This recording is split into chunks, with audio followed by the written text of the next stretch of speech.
Assalamualaikum warahmatullahi wabarakatuh. Bismillahirrahmanirrahim. Alhamdulillahi bi ni'matihi tatimmus shalihat. Allahumma shalli wa sallim ala sayyidina Muhammadin wa ala alihi wa ashabihi wa man tabi'ahu ila akhir sa'at.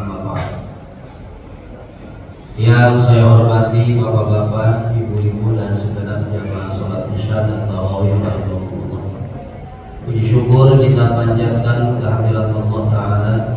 Sholawat dan salam semoga selalu tercurah limpah kepada junjungan kita Nabi Muhammad SAW. Melihat jumlah jamaah di malam terakhir ini masih tetap banyak, alhamdulillahirabbil alamin. Mungkin ini adalah peserta mu'takifin semuanya ya. Alhamdulillah ya. Allah memberikan kesehatan sebagai rohani pada kita. Sementara kalau saya perhatikan potret jamaah sholat isya dan tarawih di beberapa malam terakhir ini sudah mulai berkurang dan sepi. Ini bukan pertanda datangnya Lailatul Qadar, tapi pertanda datangnya Lebaran.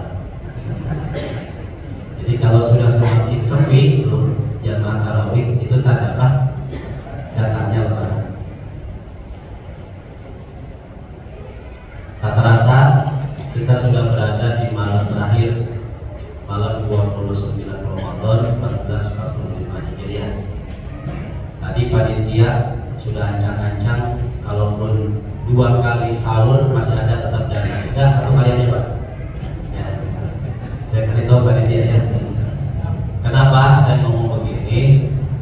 Karena besok hari Selasa pukul 16:10 berdasarkan data hisab baik yang dimiliki oleh organisasi Muhammadiyah, NU ataupun organisasi yang lain, ketinggian hilal itu di atas 6 derajat Pak. Jadi kalau udah 6 derajat, yang hisab udah masuk, yang ru'yat imkan, bahasanya begitu Pak ya. Kalau hisab sudah wujud, sudah masuk tuh. Kalau ru'yat sudah imkan itu kemungkinan besar akan terpantau ya, gitu. Nah, karena memang Rasulullah SAW memberi petunjuk sumu li ru'yati wa firu li ru'yati. Berpuasalah kalian karena kalian melihat hilal, dan berlebaranlah kalian karena kalian melihat hilal, bukan karena mendapat telepon dari Allah. Ada di sini pengikutnya gitu. Saya heran Pak, yang begitu ada aja yang ikutin. Astagfirullah. Untung di Gunung Putri kagak ada yang begitu. Di Gunung Putri mah nggak ada Pak yang ikut begitu, betul? Alhamdulillah. Bahkan kalaupun nggak ada yang begitu di Gunung Putri mah udah ada yang lebaran. Kalau saya perhatikan tuh di pasar lebaran, di pabrik itu di pojok loker gitu, yang pakai ngumpul aja itu kan. Saya kan dari Senin sampai Sabtu pada sore itu 3 minggu rutin Pak di pabrik, di beberapa perusahaan. Jadi sebabnya lebaran udah ada di situ, nggak perlu pakai aulia segala kayak di mana ya? Gitu. Jadi kita tidak mengandalkan, tidak merasa mendapat telepon dari Allah. Kenapa? Nah, petunjuknya begitu. Maka di sini lah ya, man amila amalan laisa alaihi amruna fa huwa radd. Hadis riwayat Muslim.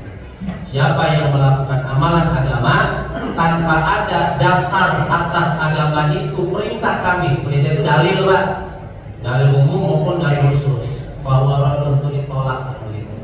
Ya. Didatangi aparat atau MUI baru mau minta maaf ya. Nah ini yang dalam hati Allah. Yang saya heran tuh ada aja yang ikut. Indonesia mau pasar bebas Pak ya. Siapa pengikutnya gitu ya. Nah itu iya, presiden katanya. Wah. Kalau hasil presidennya apa namanya sengketa MK ya ini. Jadi ke situ semua Bapak. Ini aja sih Bapak. Jangan dirahmati Allah ya. 29 hari alhamdulillah kita sudah menunaikan qiyamul Ramadan. 9 malam 29 malam. Tinggal 29 hari 29 besok. Semua amal itu Pak kalau diterima oleh Allah luar biasa. Amin ya rabbal alamin. Kata yang terpenting itu diterima amal itu Pak, bukan sekedar bisa mengerjakan. Karena kalau yang namanya mengerjakan, orang yang tidak punya landasan ikhlas pun bisa mengerjakan Pak. Ya. Orang yang cuma ikut-ikutan juga bisa mengerjakan. Tapi urusan diterima oleh Allah tak semua orang bisa. Makanya para ulama salaf seperti Syekh Fudail bin Iyad, ini ulama tabi'in, beliau mengatakan begini: 2 rakaat sholat sunat yang aku kerjakan dan aku tahu bahwa itu diterima oleh Allah, bagiku itu lebih baik daripada dunia yang sia-sia. Itu kalau orang sudah imannya dalam begitu. Jadi nggak merasa bangga dengan amal taat atau pekerjaan agama yang sudah kita kerjakan. Jangan merasa bangga karena itu muncul dari kemampuan dan prestasi kita.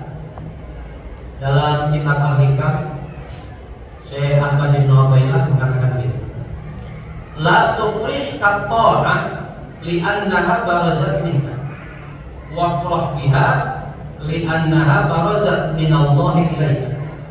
Qul bifadlillahi wa birahmatihi fabidzalika falyafrahu huwa khairum mimma yajma'un. Surat Yunus ayat 5. Jangan kamu bisa melaksanakan amal ketaatan itu merasa kamu bangga karena lahir dari kemampuan dan prestasi yang kamu bisa, yang kamu miliki.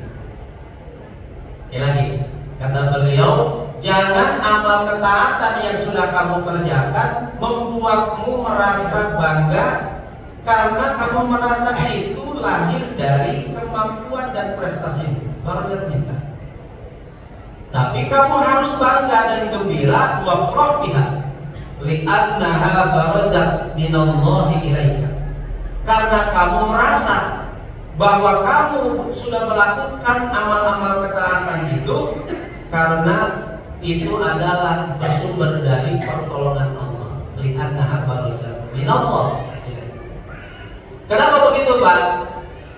Ketika Nabi Syuaib itu diejek oleh kaumnya, menyampaikan dakwah yang gak populer di tengah kaumnya, Nabi Syuaib itu dianggap sok alim, sok pintar. Maka beliau menjawab begini: wa ma taufiqi illa billah. Tidaklah taufik yang bisa aku kerjakan, yang aku bisa lakukan, melainkan karena pertolongan Allah. Jadi Bapak bisa i'tikaf selama 9 malam, Bapak bisa qiyamul Ramadan, Bapak bisa berpuasa. Bapak harus merasa gembira, bangga karena Allah sudah memberikan pertolongan. Itu Pak prinsipnya. Kalau tidak begitu, maka nanti akan muncul ujub di dalam hati, sehingga nanti pada ujungnya kita akan merasa mulia karena kita sudah melakukan amalan yang lebih dari orang. Kalau sudah begitu Pak, nanti muncul sifat sombong, takabur. Ya, kayak iblis nantinya. Iblis itu kan ibadahnya 80.000 tahun Pak. Kalau saya baca dalam kitab Irsyadul Ibadah, ketika Allah mengiklankan kepada malaikat, inni ja'ilun fil ardi khalifah, aku akan membuat seorang khalifah di muka bumi.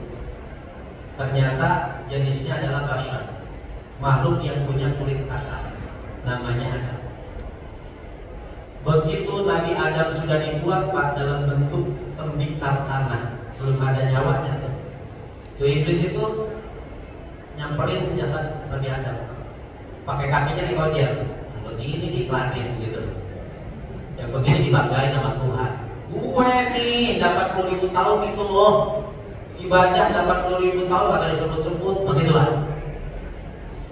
Begitu fa'idza sawaituhu wa nafakhtu fihi min ruhi faqamu lahu sajidin. Kata Allah, apabila aku sudah sempurna membuat Adam, aku masukkan ruh kepada jasadnya, semuanya harus tersungkur sujud hormat. Semua penduduk langit sujud kecuali kenapa kagak mau sujud? Tadi merasa dirinya sudah amal ibadahnya begitu lama, begitu banyak, 80.000 tahun, kagak disebut-sebut sama Allah. Ada makhluk baru yang belum punya amal apa-apa, udah diiklanin. Berarti begitu tuh Pak. Nah, untuk dirahimin, ya, maka kalau kita sudah bisa beramal, walaupun baru beberapa tahun, beberapa puluh tahun, maka kita harus merasa Allah itu sudah memberikan pertolongan kepada saya, terus bisa sampai ke titik ini. Dulu saya itu belum bisa apa-apa, gitu ya. Begitu. Nah ini Pak, mindset, cara berpikir yang harus kita tanam. Ya. Nah, hal ini sejalan dengan yang difirmankan oleh Allah Taala dalam Quran surah Al-Mu'minun. Apa saya ngomong ya? Kata Allah ini, walladzina yu'minuna ma ataw wa qulubuhum wajilatun annahum ila rabbihim raji'un ulaika yusari'una fil khairati wa hum laha sabiqun. Dan orang-orang yang memberikan apa yang semestinya mereka berikan, sedangkan mereka itu wajilah, merasa cemas artinya, annahum ila rabbihim raji'un, bahwa mereka yakin semua apa yang sudah dikerjakan itu akan diminta pertanggungjawaban oleh Allah Subhanahu wa Ta'ala, akan dikembalikan kepada Allah.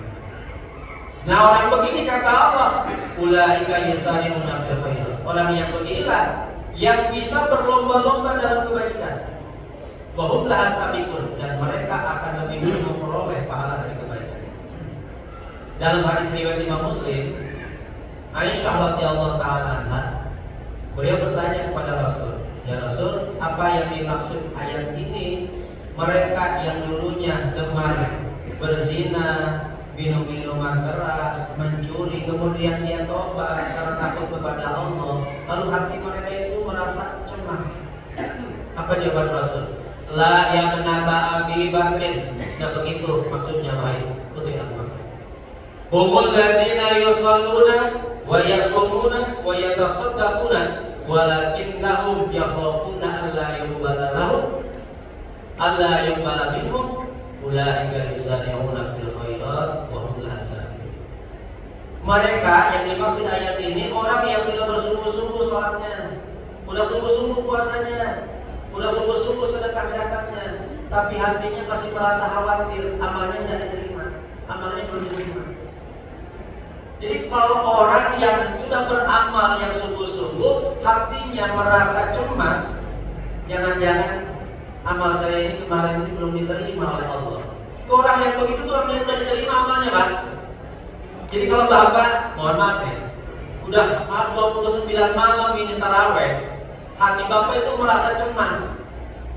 Diterima apa enggak ya amal saya ini ya. Nah itu tuh. Ya Allah, terima kasih saya sudah dibantu untuk bisa beramal soleh. Allahumma inni ala dzikrika wa syukrika wa husni ibadatik. Ya Allah, terima kasih sudah dibantu. Itu yang begitu tuh yang bakal diterima amalnya oleh Allah Subhanahu wa Ta'ala. Nggak begini, gue gitu loh. Jangan begitu ya. Nah nih, ini mindset beramal. Mudah-mudahan bermanfaat. Saya mohon maaf lahir batin ya. Setiap diberi kesempatan untuk mengimami sholat, saya bersama. Tentu banyak beberapa kesalahan, beberapa penyampaian yang banyak sekali kesalahan, kata-kata yang tidak berkenan. Ya, terima kasih atas perhatiannya.